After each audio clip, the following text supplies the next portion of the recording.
Assalamualaikum warahmatullahi wabarakatuh. Salam sejahtera bagi kita semua. Perkenalkan, nama saya Indah Meira Hajeng, SKP Nurse MSc. Saya adalah dosen pada program studi Ilmu Keperawatan dan Profesi Nurse Fakultas Kedokteran Universitas Udayana.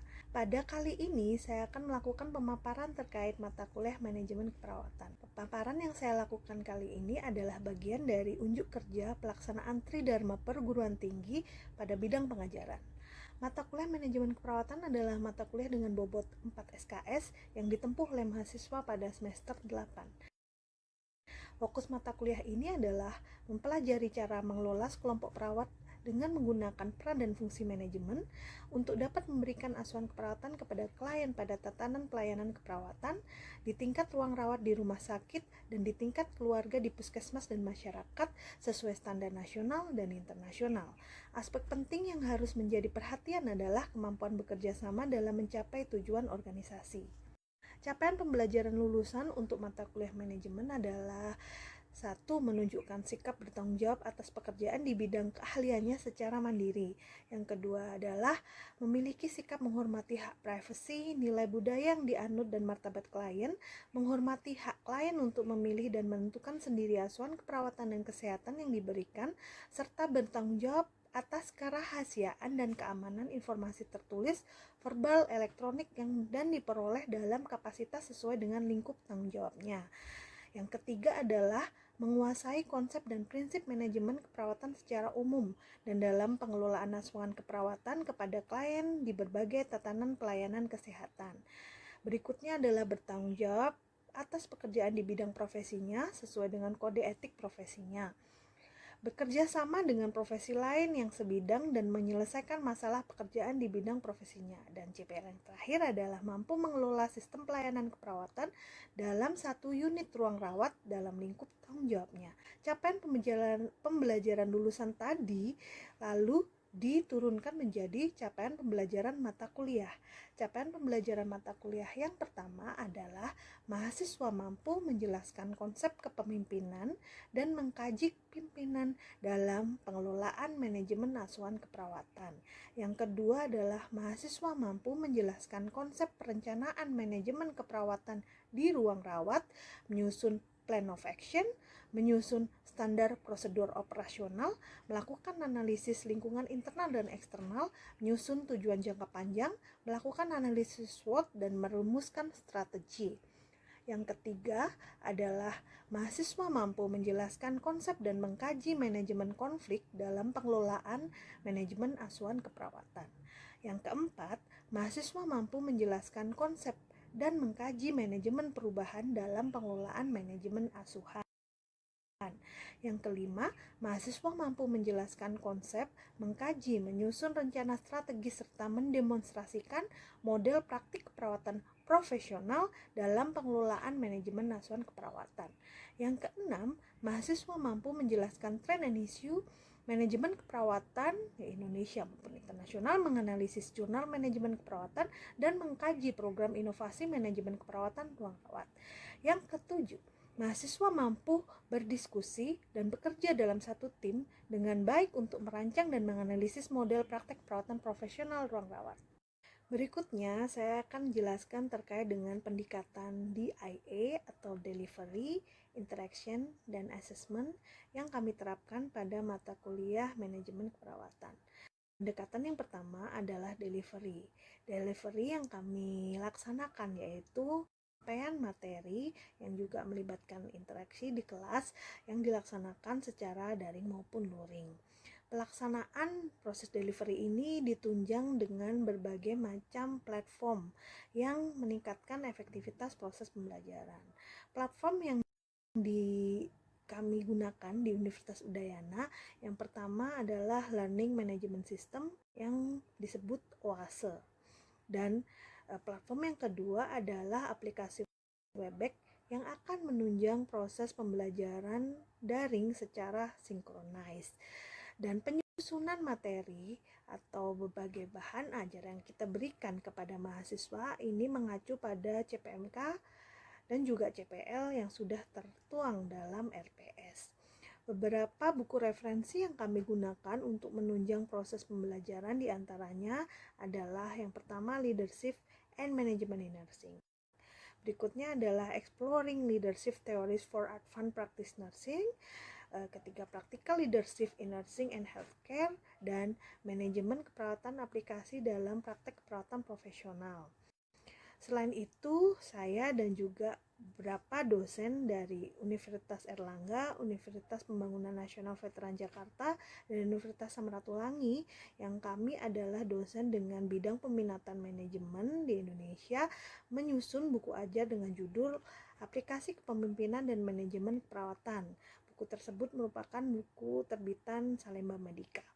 Selain itu, kami juga memanfaatkan jurnal internasional, dan jurnal internasional ini kita gunakan dalam berbagai kegiatan di mata kuliah manajemen keperawatan. Tujuannya adalah supaya mahasiswa lebih terbiasa menggunakan literasi yang juga berbahasa Inggris. Jadi mereka akan lebih kaya lagi mendapatkan evidence base untuk menunjang proses pembelajaran mereka. Pendekatan yang kedua yang kami terapkan di mata kuliah manajemen keperawatan adalah interaction.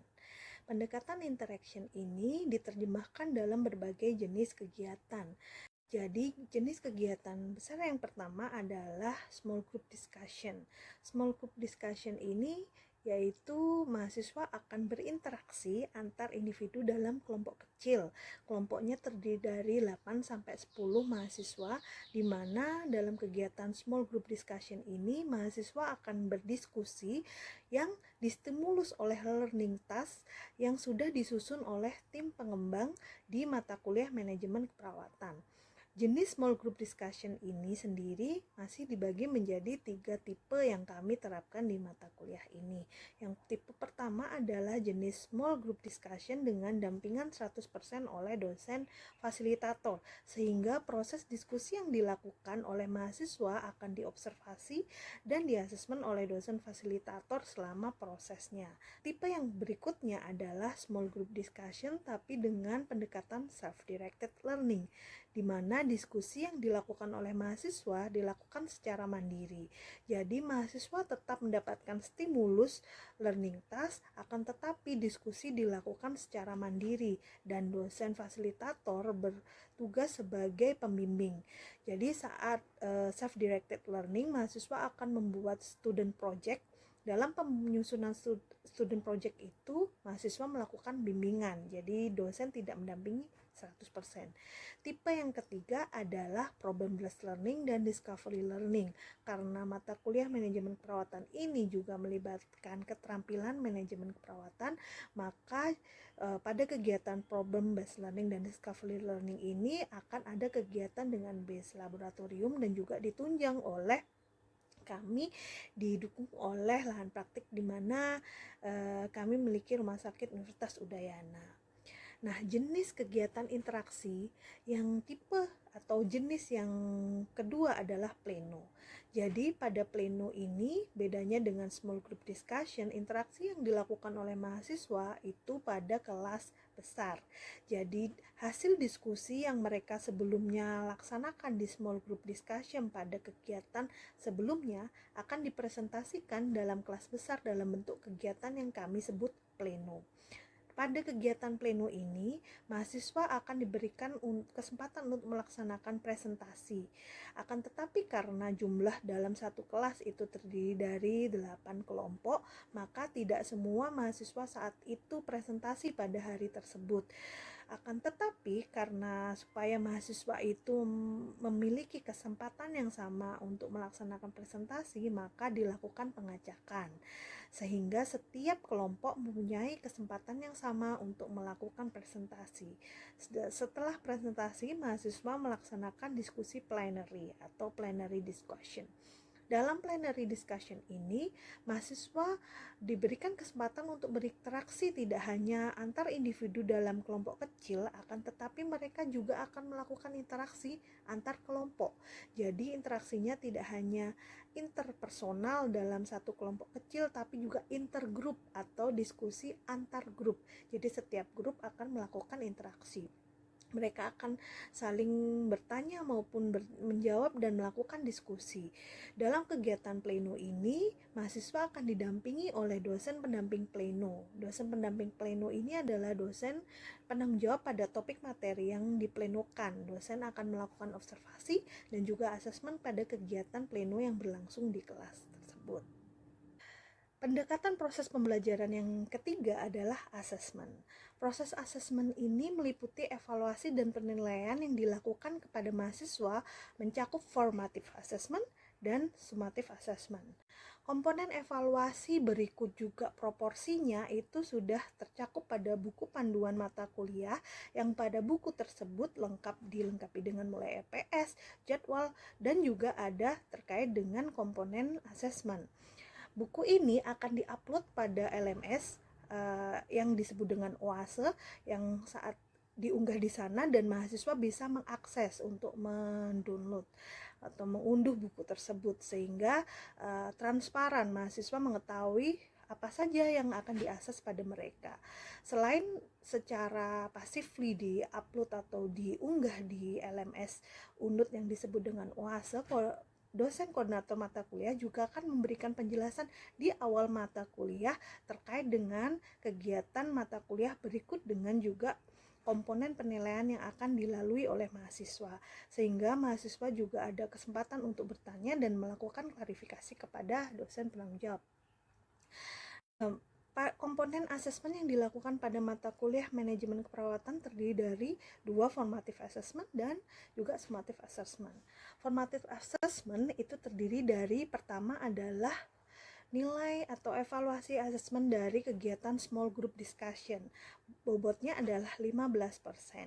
Berikutnya adalah asesmen dari kegiatan pleno dengan bobot 10% dan berikutnya adalah dari tugas student project dari self-directed learning yang berbobot 20% dan berikutnya adalah dari kegiatan praktikum, role play, dan juga praktek lapangan dalam bentuk problem-based learning maupun discovery learning dengan bobot 15%. Dan summative assessment adalah 40%. Sehingga total dari kegiatan atau proses asesmen tersebut akan membuat 100% dari hasil evaluasi untuk mata kuliah manajemen keperawatan. Selanjutnya, saya akan menunjukkan proses pembelajaran yang disampaikan secara sinkronis melalui Webex. Halo, selamat pagi semuanya.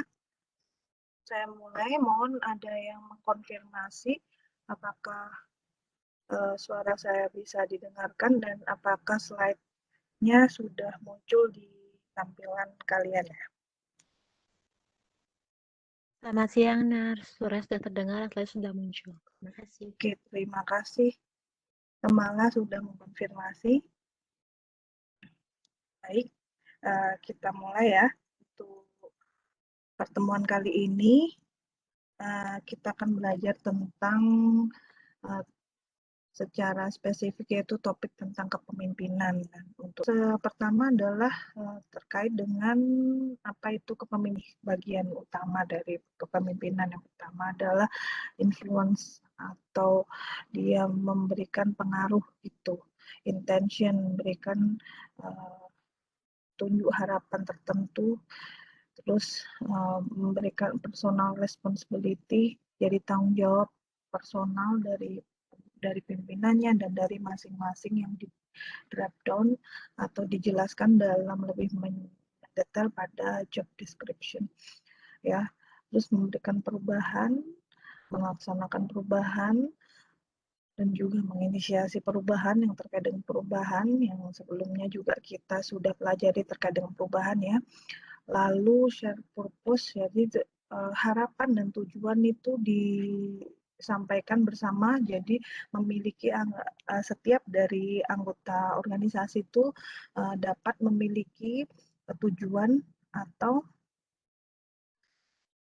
harapan dalam organisasi yang sama.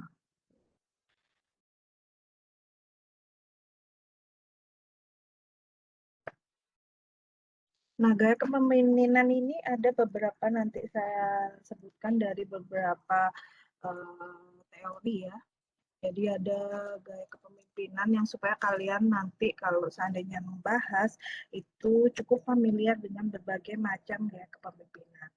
Nah, kalau menurut Roberts ini ada 4 ya. Pertama direktif, suportif, partisipatif, dan achievement oriented.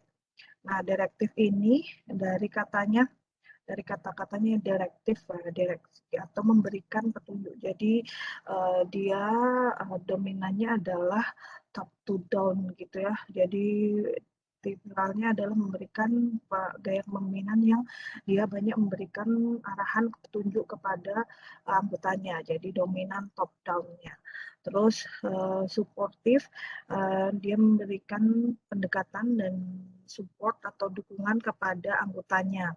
Kalau demokratis dia membuka membuka kesempatan kepada anggotanya untuk memberikan masukan. Keterlibatan anggotanya itu diberi ruang gitu untuk ikut terlibat dalam proses pengambilan keputusan dari organisasi atau kelompok ini. Jadi anggota diberikan ruang untuk memberikan masukan, opini, dan juga pandangannya, lalu dikumpulkan oleh pemimpin, walaupun nanti pas waktu decision maker, waktu membuat decision maker utamanya adalah pemimpin ya kalau yang demokratik.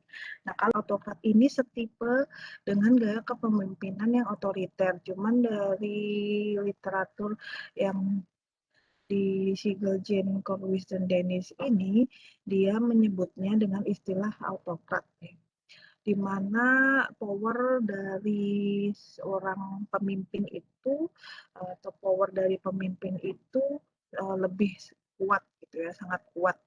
Jadi dia kontrolnya terhadap anggota itu sangat kuat. Jadi direktif juga lebih utama memberikan arahan secara top down dan tidak memberikan atau sangat kecil gitu ruang yang diberikan dari masing-masing anggota organisasi itu untuk terlibat dari mulai analisis sampai pengambilan keputusan itu sangat minimal gitu diberikan ruang untuk keterlibatan. Lalu gaya kepemimpinan berikutnya adalah transformasional, transform, mengubah. Jadi cirinya itu memimpin mempunyai visi yang kuat gitu ya, memberikan motivasi dan komunikasi yang dibuka arah jalan komunikasinya, baik itu dari top down, dari pemimpin ke anggotanya, baik, dan juga dari anggota ke pemimpin juga diberikan kesempatan untuk memberikan masukan gitu ya. Jadi dari mulai memberikan ruang keterlibatan dalam anggota untuk memberikan opini, kritik juga untuk pengembangan organisasi. Transaksional itu kalau dari sisi visi atau tujuan harapan dalam yang dikembangkan dalam organisasi itu, ini kebalikannya gitu ya. Transaksional itu transaksil. Nah, jadi tidak memiliki visi sendiri itu. Dan cenderung biasanya ini modelnya adalah jika pada organisasi yang jenisnya itu suborganisasi gitu. Bagian contohnya kalau seumpama rumah sakit itu mempunyai visi dan juga terus tertentu gitu ya untuk hal apa, terus juga sudah mempunyai regulasi dan tata aturan. Lalu di ruangan itu ada kepala ruangan yang dia dengan tipikal gaya kepemimpinannya transaksional, maka semua yang sudah ditetapkan itu dan regulasi itu akan langsung diambil dan langsung diterapkan gitu ke anggotanya tanpa ada proses lagi yang dilaksanakan gitu bersama dengan anggotanya di ruangan itu ya untuk menganalisis terkait dengan bagaimana waktu pelaksanaan regulasi itu gitu. Kalau memang dia menggunakan yang jenis yang transformasional, mungkin waktu mendapatkan kayak regulasi tata aturan itu didiskusikan kira-kira fit nggak dengan ruangannya gitu. Karena itu kan ditetapkan untuk seluruh bagian dalam rumah sakit itu. Memang sesuai nggak atau ada hal-hal yang memang diperlukan untuk diadaptasikan gitu, untuk mencari solusi yang paling baik untuk waktu dilaksanakan di ruangannya dia gitu. Kalau dia nggak yang transaksional, yang tipikal yang transformasional, itu akan proses yang seperti itu. Lalu nanti dia akan diskusikan lagi ke apakah mungkin dia akan membuat tujuan yang spesifik, ada yang beda sedikit gitu dengan yang besar, memungkinkan waktu dia akan melakukan proses itu berdiskusi dengan pimpinan yang lebih di atasnya, mungkin direktur rumah sakit gitu ya, kan ada rapat yang melibatkan dari semua kepala ruangan. Nah, di situ dia akan menyampaikan bahwa dari hasil analisis dengan ruangannya akan hasilnya gimana. Tapi kalau yang dia transaksional, maka ya akan langsung diambil gitu, langsung visi dan regulasi, tata aturan, berbagai macam itu yang ditetapkan oleh kepemimpinan yang di atasnya itu akan langsung diadopsi gitu, langsung akan diterapkan di tempat dia gitu. Nah, habis ini nanti kalian tolong nanti bisa didiskusikan ya, kalian saya kasih kesempatan untuk memikirkan jawabannya selama 2-3 menit, lalu nanti masing-masing anggota untuk bisa mendiskusikan dan nanti biar waktunya juga langsung efektif bisa nanti bisa dijawab. Boleh nanti urutannya dari kelompok 1, 2, 3, 4, 5, 6 atau siapapun yang nanti SGD yang siap duluan bisa menyampaikan ya. Pertama adalah masing-masing SGD nanti menganalisis sesuai pembagiannya. Nanti akan saya tunjukkan beberapa tokoh gitu yang dia mempunyai peran sebagai leader gitu. Satu, kalian analisis kepemimpinan yang diterapkan sama dia itu apa menurut kalian, yang sesuai dengan kelompok, yang sesuai dengan penjelasan sebelumnya. Lalu menganalisis alasan kenapa menurut kalian gaya kepemimpinan itu yang diterapkan oleh dia, dan berikan contohnya. Setidaknya contohnya itu bisa kayak contoh dari apa yang dia sudah kerjakan, atau contoh dari yang bisa mendukung dari kenapa alasan dari gaya kepemimpinan itu yang mendukung untuk jawaban nomor 2 dan nomor 1. Dapatkan pemimpin tata raharja. Jadi di sini untuk gaya kepemimpinannya yang digunakan adalah transformasional, di mana di sini memiliki Tata memiliki visi misi yang kuat dan selalu berusaha untuk mengembangkan organisasi. Kemudian di sini tujuan dari ketua maupun anggota itu memiliki tujuan yang sama. Kemudian Tata juga sering memberikan motivasi kepada anggota dan memberikan kesempatan kepada anggota untuk berpendapat pada setiap diskusi. Jadi contohnya pada saat rapat HM, Tata sering memberikan motivasi dan support kepada anggota dan memberikan kesempatan kepada anggota untuk mengatakan atau memberikan ide-ide terkait dengan perencanaan, kemudian implementasi dari program kerja yang direncanakan seperti itu. Sekian, Nars. Oke, terima kasih.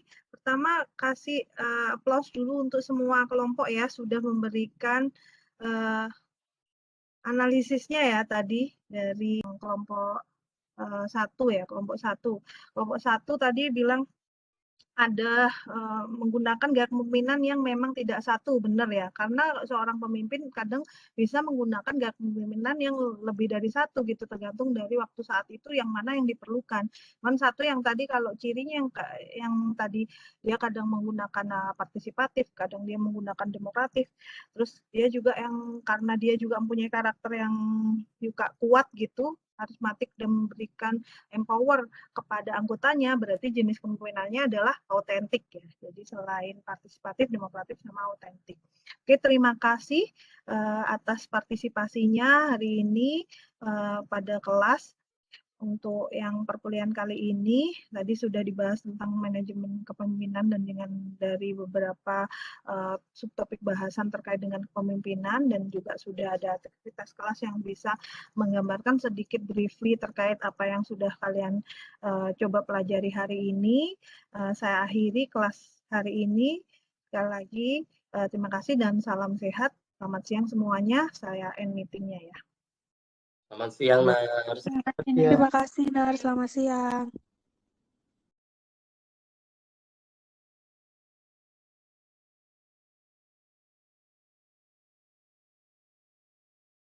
Terima kasih. Untuk SGD 5, apakah sudah jelas pertanyaan dari teman-teman yang disampaikan tadi? Sudah, Yayan. Terima kasih. Oke, terima kasih untuk SGD 5. Selanjutnya, untuk SGD 1, apakah SGD 1 sudah siap? Waktu kasus ilustrasi kelompok di mana hasil supervisi pada pelaksanaan pelayanan pada ruang isolasi COVID-19. 3 dari 5 perawat yang disupervisi pada ruang isolasi A menunjukkan cara melepaskan APD level 3 tidak sesuai dengan SOP.